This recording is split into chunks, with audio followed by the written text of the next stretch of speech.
എടി അപ്പൊ നീയല്ലേ പറയാതെ ഗൾഫ് ഒഴിവാക്കി ഇവിടെ വന്നിട്ട് നാട്ടിൽ എന്തെങ്കിലും പണി ചെയ്തിട്ടുള്ളത് പോലെ ജീവിക്കാന്ന്. അങ്ങനെ പെട്ടെന്ന് നിർത്തി വന്ന നമ്മുടെ ലോണും മക്കളുടെ പഠിത്തൊക്കെ എന്താ ചെയ്യാ? എനിക്ക് മടുത്ത് തുടങ്ങിയടി അവിടെ ഒറ്റയ്ക്ക്. എന്തെങ്കിലും കാണിക്കും, എനിക്കറിയണ്ട. പണി എന്ന് പറഞ്ഞാൽ ഒന്നാമത് പോടെ പണിയില്ല, പോരാത്തതിന് ആളുണ്ട്. എടാ ചെലവല്ലടാ, കയ്യിലാണെങ്കിൽ പ്രത്യേകിച്ച് ഒന്നും ഇല്ലേനും. നീ ഇപ്പൊ എന്തിനാണ് ഇങ്ങോട്ട് കുറ്റി കുറച്ച് പോകുന്നത്? എനിക്ക് അവിടെ എങ്ങനെ നിന്നാ പോലെ എന്നാ. അസ്സലാമു അലൈക്കും, welcome back to Visal media. ഞാൻ ഫക്രുദ്ദീൻ പന്താവൂർ. ഞാനൊരു വീഡിയോ കണ്ടു. ആ വീഡിയോയിൽ ഗൾഫിൽ ജോലി നഷ്ടപ്പെട്ട് നാട്ടിലേക്ക് വന്ന ഒരു പ്രവാസിനെ കുറിച്ചുള്ളൊരു വീഡിയോ ആണ്. വീട്ടുകാർ അത്ര വലിയ സ്നേഹത്തോടെ ഒന്നും സൊസൈറ്റിയൊന്നും വലിയ സ്നേഹത്തോടെ ഒന്നും സ്വീകരിക്കൂല. നീ ഇപ്പം എന്തിനാ അങ്ങോട്ട് പോകുന്നത്, അവിടെ തന്നെ എന്തെങ്കിലും ജോലി കിട്ടൂലേ എന്ന് പറഞ്ഞ് പ്രവാസിനോടൊരു മുഷിപ്പ് ഉണ്ടാക്കുന്ന വർത്താനേ പറയുള്ളൂ. അതാണ് ആ വീഡിയോയിലുള്ളത്. ഞാൻ ആ ഒരു വീഡിയോ കണ്ടുകൊണ്ടിരിക്കുമ്പോഴാണ് ഞാനൊരു വാർത്ത കണ്ടത്. ഞാൻ ആ വാർത്ത കണ്ടപ്പോൾ സത്യം പറഞ്ഞാൽ ഷോക്കായി പോയി. 16 വർഷമായിട്ട് ഗൾഫിൽ നിന്നിരുന്ന മുഹമ്മദ് മുസ്തഫ എന്ന് പേരുള്ള 43 വയസ്സുള്ള വേങ്ങര കണ്ണമംഗലത്തുള്ളൊരു യുവാവ്. അദ്ദേഹം ജിദ്ദയിലാണ്. അങ്ങനെ നാട്ടിലേക്ക് വരാൻ വേണ്ടി എയർ ഇന്ത്യക്ക് ടിക്കറ്റൊക്കെ എടുത്തിട്ട് ആ മനുഷ്യൻ എയർപോർട്ടിൽ വിമാനത്തിന് കാത്തിരിക്കുമ്പോഴാണ് ഫ്ലൈറ്റ് ഡിലേ ആണ്, ഒന്ന് വെയിറ്റ് ചെയ്യണം എന്നറിഞ്ഞു. അങ്ങനെ അദ്ദേഹം എന്ത് ചെയ്തു, ജിദ്ദയിൽ തന്നെ തങ്ങുന്ന സമയത്താണ് പൊടുന്നനെ പടച്ചോൻ്റെ ഒരു വിധി. നമ്മളെന്താ പറയുക, നാട്ടിലേക്ക് വന്ന് ഭാര്യനെയും 2 മക്കളെയും വീട്ടുകാരൊക്കെ കാരണം സ്നേഹം പങ്കിടണം എന്നൊക്കെ കരുതിയിരുന്ന ഒരു മനുഷ്യൻ ഹൃദയാഘാതം മൂലം മരണപ്പെട്ടു എന്നൊരു വാർത്ത. ഇന്നാ ലില്ലാഹി വ ഇന്നാ ഇലൈഹി റാജിഊൻ. അല്ലാഹു അദ്ദേഹത്തിന് മഗ്ഫിറത്ത് കൊടുക്കട്ടെ. മനുഷ്യൻ്റെ ഒരു വിധി നിങ്ങൾ ആലോചിച്ച് നോക്ക്. കാത്തിരിക്കുന്ന ഭാര്യ, മക്കൾ, വീട്ടുകാർ മുഴുവനും തങ്ങളുടെ പ്രിയപ്പെട്ട ഒരാൾ ഇപ്പോൾ നാട്ടിൽ നിന്ന്, പ്രവാസി ഒരാൾ നാട്ടിൽ നിന്ന് വരികയെന്ന് അറിഞ്ഞിട്ട് വളരെ സന്തോഷത്തോടു കൂടി കാത്തിരിക്കാം. പക്ഷേ പടച്ചോൻ്റെ വിധി അവിടെ നിന്ന് മരണപ്പെടാനാണ്. അവിടെ തന്നെ കബറടക്കി എന്നാണ് ഞാൻ മനസ്സിലാക്കുന്നത്. എന്തായാലും നമ്മളെല്ലാവരും ദുആ ചെയ്യാം. മുഹമ്മദ് മുസ്തഫ 43 വയസ്സ്, 2 മക്കളുടെ ഒരു ഉപ്പ. ഒരു പ്രതീക്ഷയിലായിരിക്കില്ലേ നാട്ടിൽ എന്തൊക്കെ സ്വീറ്റ്സുകൾ, മക്കൾക്ക് വേണ്ടുന്ന സാധനങ്ങൾ, വീട്ടുകാർക്ക് വേണ്ടിയിട്ടൊക്കെ കരുതി വെച്ചിട്ട് അതൊക്കെ ലഗേജിലാക്കി റെഡിയാക്കിയിട്ട് 16 വർഷത്തെ പ്രവാസത്തിന് ശേഷം നാട്ടിലേക്ക് വരുന്നൊരു മനുഷ്യൻ. ആ മനുഷ്യൻ്റെ വിധി അവിടെ നിന്ന് മരണപ്പെടാനാണെങ്കിൽ പ്രവാസികൾ എന്ന് പറഞ്ഞാൽ നമുക്കൊരു പണം കായ്ക്കുന്ന ഒരു മരം പോലെ കാണാം. എന്താ എൻ്റെ മാമനവിടെ, എൻ്റെ മാമൻ ഗൾഫിലുണ്ട്, എന്നാൽ പിന്നെ മാമൻ ഗൾഫിൽ നിന്ന് വരുമ്പോൾ കുറേ ലിസ്റ്റങ്ങൾ അയക്കും. ഇതൊന്നും അവിടെ അങ്ങനെ വഴിവക്കിൽ വീട് കിടക്കുന്ന പേരക്ക മരം, ഒരു പേരക്ക വീട് എടുക്കണ പോലെ അവിടുന്ന് എടുത്തിട്ട് ബാഗിലാക്കി കൊണ്ടുവരുന്നതല്ല. ഇതൊക്കെ ക്യാഷ് കൊടുത്ത് വാങ്ങുന്നതാണെന്ന് ഈ മക്കൾ വലുതായാൽ പോലും അറിയില്ല. പെങ്ങന്മാർക്ക് ആകെ ആവശ്യം വീടുണ്ടാക്കാനും ഇതിനൊക്കെ ആങ്ങളാർ ഗൾഫിലുണ്ടെങ്കിൽ ഓരെ പിഴിയാന്നുള്ളതാണ്. ഓരോരുത്തരും ഇങ്ങനൊരു പിഴിയപ്പെടുന്ന ഒരു ജന്മമാണ് ഓരോ പ്രവാസിയും. അപ്പം ഞാൻ ആ ഒരു കണ്ട വീഡിയോയിലുള്ളത് ഒരു പ്രവാസി നാട്ടിലേക്ക് വരികയാണ്. വരുമ്പോൾ ആ വീട്ടുകാരുടെ രീതി എന്തെങ്കിലും കാരണങ്ങൾ കൊണ്ട് പ്രവാസികൾക്ക് നാട്ടിലേക്ക് വരുന്ന ഒരു സാഹചര്യമാണ് എന്നുണ്ടെങ്കിൽ ഒരു വാക്കുകൊണ്ടോ നോട്ടം കൊണ്ടോ അവർ വേദനിപ്പിക്കുന്ന ഒരു സാഹചര്യം ഉണ്ടാവരുത്. നിങ്ങൾ ഈ വീഡിയോ ഒന്ന് കാണൂ. എടി അപ്പൊ നീയല്ലേ പറയാതെ ഗൾഫ് ഒഴിവാക്കി ഇവിടെ വന്നിട്ട് നാട്ടിൽ എന്തെങ്കിലും പണി ചെയ്തിട്ടുള്ളത് പോലെ ജീവിക്കാന്ന്. അങ്ങനെ പെട്ടെന്ന് നിർത്തി വന്ന നമ്മുടെ ലോണും മക്കളുടെ പഠിത്തൊക്കെ എന്താ ചെയ്യാ? എനിക്ക് മടുത്ത് തുടങ്ങിയടി അവിടെ ഒറ്റയ്ക്ക്. എന്തെങ്കിലും കാണിക്കും, എനിക്കറിയണ്ട. ഇടപ്പോ നിനക്ക് തിരിച്ചു പോകാൻ പ്ലാനൊന്നുമില്ലേ? നിന്നെ കണ്ടിട്ടാ ഞാൻ ആ വീട് പണി തുടങ്ങിയത്. ഈ വാടക വീട്ടിൽ കിടന്നിട്ട് എനിക്ക് മടുത്തു. നിന്റെ അളിയനെ കൊണ്ടൊന്നും പറ്റില്ല എന്ന് എനിക്ക് അറിഞ്ഞൂടെ. ഏടാ, ഒരു 10 ലക്ഷം ഉറുപ്പ്യ നീ മുടക്കിയാൽ മതിയെന്നു. നിന്നെ സംബന്ധിച്ചിടത്തോളം കൂളിംഗ് ഒരു മൈരിയല്ലേ. നീ ആ ഭാഗത്തേക്ക് വരികയേ വേണ്ട, ഞാൻ ഏറ്റു ബാക്കി കാര്യങ്ങളൊക്കെ. എടാ, ഇവ നാട്ടിലെത്തിയാ അടാ നിർത്തി വന്നതാണോ അതോ ലീവിനാണോ? ഒന്ന് എടുത്തോക്കെ. വേണ്ട, വെറുതെ എടുത്തു കഴിഞ്ഞാൽ ഇങ്ങനെ കോള് വെക്കില്ലെന്നേ, സംസാരിച്ചുകൊണ്ടേ ഇരിക്കും. വേണ്ട. ആ സ്വർണ്ണം ഞാൻ എടുത്തരാ ചേച്ചി. ഞാൻ പണി നിർത്തി വന്നെന്ന് കരുതിയിട്ട് നിങ്ങളുടെ സ്വർണ്ണം എടുത്തരായിരിക്കുന്നില്ല. ആ ഇക്ക, എന്തെങ്കിലും വേക്കൻസി ഉണ്ടാവോ? വേക്കൻസി എൻ്റെ എക്സ്പീരിയൻസ് എന്താ? ഞാൻ ദുബായിൽ സെയിൽസിലായിരുന്നു. ആ, ദുബായ്ക്കാരെയൊന്നും പണിക്കെടുക്കാൻ കഴിയില്ല. നിങ്ങൾ വേറെ വിസ ഇട്ട് കഴിഞ്ഞാൽ അപ്പോൾ ചാടി പോകില്ലേ? പിന്നെ ഞാനായിരുന്നു ഏട്ടൻ്റെ പണി എടുക്കേണ്ടത്. എടാ, ഈ പണി എന്ന് പറഞ്ഞാൽ ഒന്നാമത് പോടെ പണിയില്ല, പോരാത്തതിന് ആളുണ്ട്. എടാ ചെലവല്ലടാ, കയ്യിലാണെങ്കിൽ പ്രത്യേകിച്ച് ഒന്നും ഇല്ലേനും. നീ ഇപ്പൊ എന്തിനാണ് ഇങ്ങോട്ട് കുറ്റി കുറച്ച് പോകുന്നത്? എനിക്ക് അവിടെ എങ്ങനെ നിന്നാ പോലെ എന്നാ.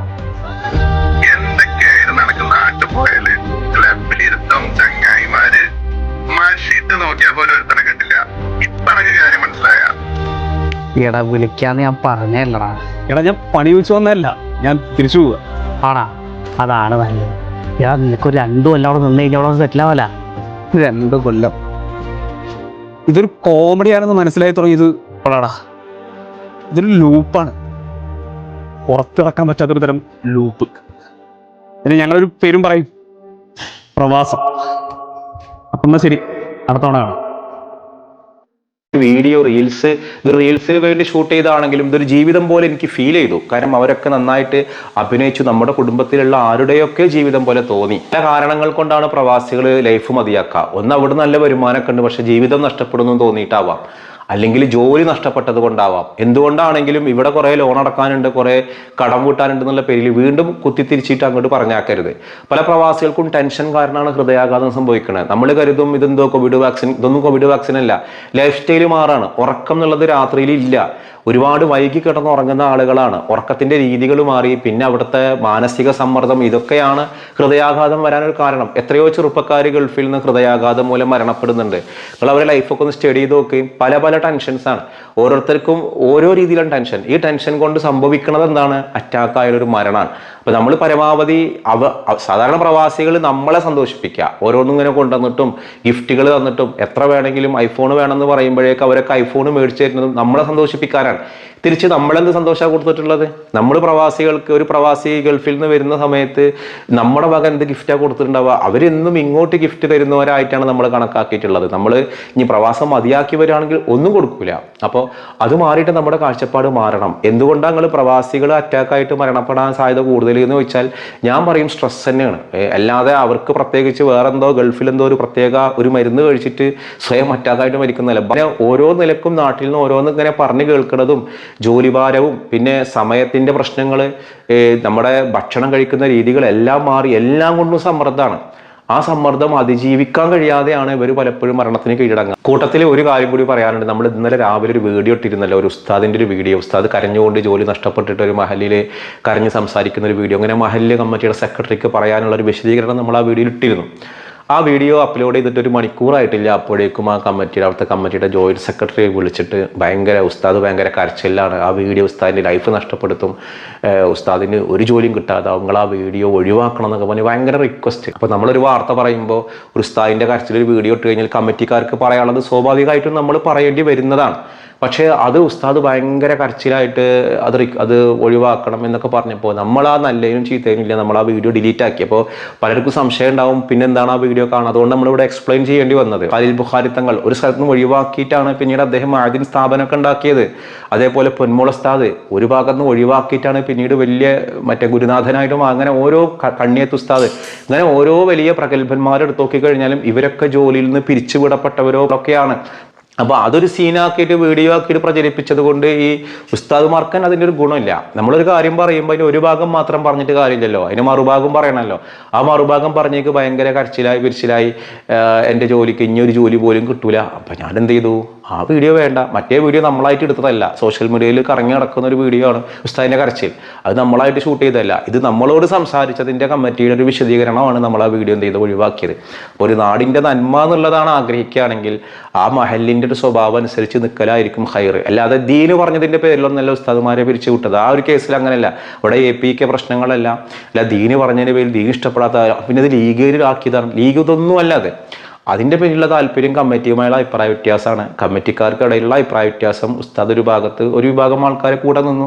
സ്വാഭാവികമായിട്ടും അധികാരത്തിലുള്ള ആളുകൾ, കമ്മിറ്റി ഭരിക്കുന്ന ആളുകൾ, അതായത് പള്ളിയുടെ പരിപാലനത്തിലുള്ള ആളുകൾക്ക് വിയോജിപ്പുകൾ ഉണ്ടായി. അവർ പള്ളിയുടെയും നാട്ടിൻ്റെയും ഒരു നന്മയാണ് എല്ലാ കമ്മിറ്റിക്കാരും ആഗ്രഹിക്കുക. അതന്നെ അവിടെ ഉണ്ടായിട്ടുള്ളൂ. പക്ഷെ അപ്പോഴേക്കും നമ്മുടെ വീഡിയോ കൊണ്ട് ഒരാൾക്കൊരു കണ്ണീരുണ്ടാവണ്ടെന്ന് കരുതിയിട്ട്, ഒരു പ്രശ്നം കൂടുതൽ ഉണ്ടാവണ്ടെന്ന് കരുതിയിട്ടാണ് നമ്മൾ ആ വീഡിയോ ഡിലീറ്റ് ചെയ്തത്. പലർക്കും പലരും വിളിച്ച് ചോദിച്ചു എന്താ സംഭവങ്ങൾ, എന്താ ആ സെക്രട്ടറി അടക്കം വിളിച്ച് ചോദിച്ചു ഇതെന്താ നിങ്ങൾ കളയാൻ കാരണം എന്നുള്ളത്. അപ്പോൾ അത് സത്യത്തിൽ ഇതാണെന്നുള്ളത് പറഞ്ഞതാണ്. നമ്മളിന്ന് ചോദിക്കുന്ന ഒരു ചോദ്യം, ബംഗാളിൽ തൃണമൂൽ കോൺഗ്രസ് എന്ന് പറയുന്ന ഒരു നേതാവ് മമതാ ബാനർജി അവർ അധികാരത്തിൽ നിന്ന് പുറത്തായി. അവർ രാജിവെക്കില്ല എന്നൊക്കെ പറയുന്നുണ്ട്. അവിടെ ഇപ്പോൾ BJP ആണ് അധികാരത്തിൽ വന്നിട്ടുള്ളത്. വളരെ വലിയൊരു ഭൂരിപക്ഷം നേടി BJP അധികാരത്തിൽ വന്നു എന്ന് മാത്രമല്ല, അവിടെയുള്ള തൃണമൂൽ കോൺഗ്രസിന്റെ ഓഫീസുകളും എല്ലാം അടിച്ചു തകർത്തിട്ട്, മുൻപ് ഒരു 15 വർഷം മുൻപ് തൃണമൂൽ കോൺഗ്രസ് അധികാരത്തിൽ വന്നപ്പോൾ CPMന്റെ ഓഫീസുകൾ എങ്ങനെ അടിച്ചു തകർത്തോ അതേപോലെ തന്നെയാണ് ഇപ്പോൾ BJPക്കാർ തൃണമൂൽ കോൺഗ്രസിന്റെ ഓഫീസുകളൊക്കെ അടിച്ചു തകർക്കുന്നത്. വഴിയിൽ വെച്ച ഒരാളെ മൃഗീയമായി കൊന്ന വാർത്തയും കണ്ടിരുന്നു. അപ്പോൾ BJPയുടെ ആളുകൾ പറയുന്നത് ഇങ്ങനെയാണ്, ഞങ്ങൾ ഹിന്ദുക്കളുടെ വോട്ട് മാത്രമാണ് ഞങ്ങൾക്ക് കിട്ടിയിട്ടുള്ളത്, അതുകൊണ്ട് ഞങ്ങൾ ഹിന്ദുവിന്റെ മുഖ്യമന്ത്രിയാണെന്നൊക്കെയാണ് അവിടെ വരാൻ പോകുന്ന മുഖ്യമന്ത്രിയൊക്കെ അവകാശപ്പെടുന്നത്. സംഭവിച്ചത് ഇത്രയാണ്, മുസ്ലിം വോട്ടുകളൊക്കെ തൃണമൂലിന് പോയി പോയി ഹിന്ദു വോട്ടുകൾ മുഴുവനും മതം പറഞ്ഞിട്ട് ആർക്ക് ഏകീകരിച്ചു? BJPക്ക് ഏകീകരിച്ചു. ഇപ്പോൾ അവിടെ എന്താണ്? ഹിന്ദു മുസ്ലിം തമ്മിലുള്ള ഭിന്നതയാണ്. അപ്പോൾ തൃണമൂലിന് പോകേണ്ട മുസ്ലിം വോട്ടുകൾ കുറച്ചൊക്കെ ഹുമയൂൺ കബീർ എന്ന് പറയുന്ന ഒരു ടീമിന് പോയി, അതോടൊപ്പം തന്നെ കുറച്ച് തൃണമൂലിന് പോയി, കുറച്ച് കോൺഗ്രസിന് പോയി, കുറച്ച് മാർക്സിന് പോയി, അതങ്ങനെ ഭിന്നിച്ചിട്ട് പോയി. അപ്പോൾ ബാക്കിയുള്ള ഹിന്ദു വോട്ടുകളൊക്കെ ഏകീകരിച്ച് BJPക്ക് പോയി. BJPക്ക് വളരെ വലിയൊരു അളവിൽ ഒരു ഭൂരിപക്ഷവും കിട്ടി. അപ്പോൾ ഒരു വർഗീയമായിട്ട് ചിന്തിക്കുന്നതിൻ്റെ ഏറ്റവും വലിയൊരു ഉദാഹരണമാണ് BJP ബംഗാളിൽ നടത്തിയത്. അത് അവർ RSS കൃത്യമായിട്ട് വലിയ ബഹളങ്ങളൊന്നും ഇല്ലാതെ വളരെ അച്ചടക്കത്തോട് കൂടിയിട്ട് അവിടെ പരിവർത്തനങ്ങൾ നടത്തി കൊടുക്കുന്ന റിസൾട്ടാണ്. അല്ലാതെ ഒരു വോട്ടിംഗ് മെഷീനിൽ വന്ന കൃത്രിമൊന്നുമല്ല. അവർ നന്നായിട്ട് ഹോംവർക്ക് ചെയ്തിട്ടാണ് ആ വിജയം ഉണ്ടാക്കിയെടുത്തത്. മതം പറഞ്ഞുകൊണ്ട് ജനങ്ങളെ ഭിന്നിപ്പിച്ചു. ഭിന്നിപ്പിച്ചപ്പോൾ ബാക്കിയുള്ളതൊക്കെ ബംഗ്ലാദേശി കുടിയേറ്റക്കാരാണ്. പിന്നെ 2 ലക്ഷത്തോളം ആളുകളുടെ മുസ്ലിം വോട്ടുകൾ വെട്ടിച്ചുരുക്കി, അവരൊക്കെ ഒഴിവാക്കി. അങ്ങനെയൊക്കെ ഒരുപാട് കാര്യങ്ങൾ നടത്തിയിട്ടാണ് ഇന്ന് ബംഗാളിൽ മമതാ ബാനർജി പുറത്തായത്, അവരുടെ BJP അധികാരത്തിൽ വന്നത്. ഇതെന്ന് ചോദിക്കുന്ന ഒരു ചോദ്യം, ഈ തൃണമൂൽ കോൺഗ്രസ് നേതാവ് മമതാ ബാനർജി ആദ്യം ഏത് പാർട്ടിയിൽ നിന്ന് മാറിയിട്ടാണ് അവർ തൃണമൂൽ കോൺഗ്രസ് എന്ന പാർട്ടി ഉണ്ടാക്കിയെന്നുള്ള എൻ്റെ ചോദ്യം. ഏത് രാഷ്ട്രീയ പാർട്ടിയിൽ നിന്ന് രാജിവെച്ചിട്ടാണ് മാറി വന്നിട്ടാണ് തൃണമൂൽ കോൺഗ്രസ് എന്ന പാർട്ടി ഉണ്ടാക്കിയത്? അതാണ് എൻ്റെ ചോദ്യം. ആ ഉത്തരവാണ് നിങ്ങൾ കമൻറ്റ് ചെയ്യുക. ഞാൻ വേണമെങ്കിൽ ഒരു ക്ലൂ തരാം, ഒരുപക്ഷെ തീരെ അറിയാത്തവരാണെങ്കിലും കരുതിയിട്ടാണ്. ഒന്ന്, അവർ വന്നത് BJPയിൽ നിന്നാണ്, മറ്റൊന്ന് കോൺഗ്രസിൽ നിന്നാണ്, മറ്റൊന്ന് CPMൽ നിന്നാണ്. ഇതിൽ ഏതാണ് ശരി ഉത്തരം എന്നുണ്ടെങ്കിൽ അതാണ് നിങ്ങൾ കമൻറ്റ് ചെയ്യേണ്ടത്. മറ്റൊരു ദിവസം മറ്റൊരു വീഡിയോയുമായി വീണ്ടും കാണാം.